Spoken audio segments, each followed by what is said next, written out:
आव्हाडांनी जे काही जे काही त्या ठिकाणी वक्तव्य केलं त्याचं काही आम्ही ते समर्थन केलं असं काहीच नाही आहे. त्यांनी स्वतःच त्याची माफी पण मागितली. विधानसभा अध्यक्षांनी त्याच्याबद्दली भूमिका स्पष्ट केली आणि त्यांना ताकीद पण दिली.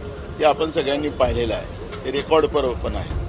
पण महाराष्ट्रातले तत्कालीन राज्यपाल भगतसिंग कोश्यारी यांनी संविधानिक पदावर बसून छत्रपती शिवाजी महाराज, सावित्रीबाई फुले यांचा अपमान केला. त्यांच्याबद्दलचं घाणेरडे शब्द बोलले. घाणेरडे, मी तुम्हाला शब्द मुद्दाम घाणेरडा शब्द वापरतो, त्याचं मी इथं सांगू शकत नाही. त्यावेळेस ही जी व्यवस्था काल जे ओरडत होती तेही व्यवस्था का शांत राहिली, त्याच्यावर का प्रतिक्रिया दिली नाही, त्यावेळेस भगतसिंग कोश्यारीला का हटवलं नाही, या प्रश्नाचं उत्तर ते देतील का? आणि म्हणून मी त्या व्यवस्थेला न जाता कालचं जे धर्मस्वातंत्र्याचं बिल जे सरकारने आणलं ते एक दमनकारी व्यवस्था महाराष्ट्रात निर्माण करण्याचं काम, शाहू फुले आंबेडकरांच्या महाराष्ट्रामध्ये निर्माण करण्याचं पाप या फडणवीस सरकारच्या माध्यमातून आणलेलं आहे.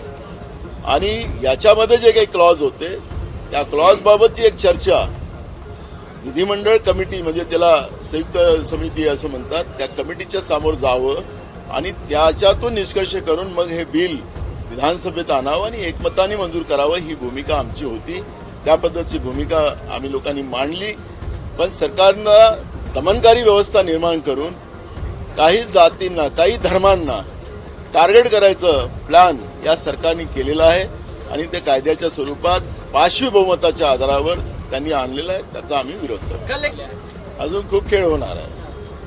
संभाजीनगरच नाही, राज्यातल्या वेगळ्या वेगळ्या भागामध्ये अजून खूप खेळ होणार आहेत. काही घोडे बाजार पण सुरू झालेले आहेत, मोठे मोठे रेड सुरू झालेले आहेत. त्यामुळे खूप सारा खेळ होणार आहे. आता उपमुख्यमंत्री एकनाथ शिंदे दिल्लीत 2 दिवसापासून बसलेले आहेत.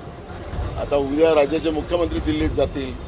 मोठे अजून खेळ चालू आहे. त्याच्यामुळे मला आता त्याच्यावरची प्रतिक्रिया देण्याचं काही कारण नाही. थँक्यू. महसूल विभागाकडून एक पत्र व्हायरल होते, त्यामध्ये आमदार नरेंद्र मेहता यांचा असा उल्लेख आहे. त्यामध्ये मोठ्या प्रमाणात त्यांनी स्टॅम्प ड्युटी देखील भरली नसल्याचा देखील त्यांच्यावरती आरोप आहे. नक्की काय तुमची प्रतिक्रिया? सभागृहात राज्याचे महसूल मंत्री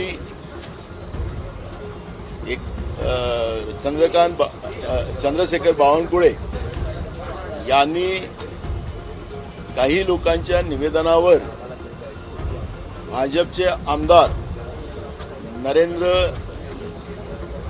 लालचंद मेहता, जे मीरा भाईंदरचे आमदार आहेत,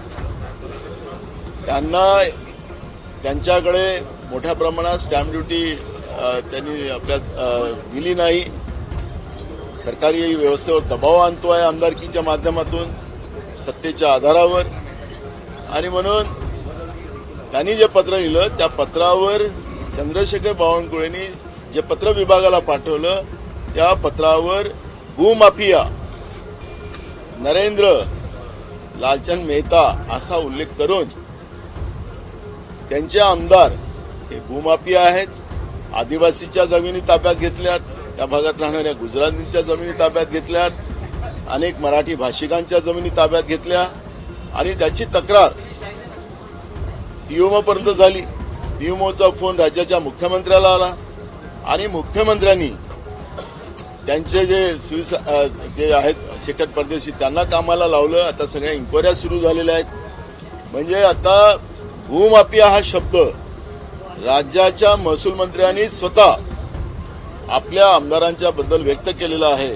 त्यामुळे भाजपचं भूमाफिया हे जे शिकवण आहे, भूमाफिया कसे त्यांच्या पक्षात आहेत, त्याला आयडेंटिफाई राज्याच्या महसूल मंत्र्यांनी केलेलं आहे. त्याचं पत्राची कॉपी लगेच मी आपल्याला देतो.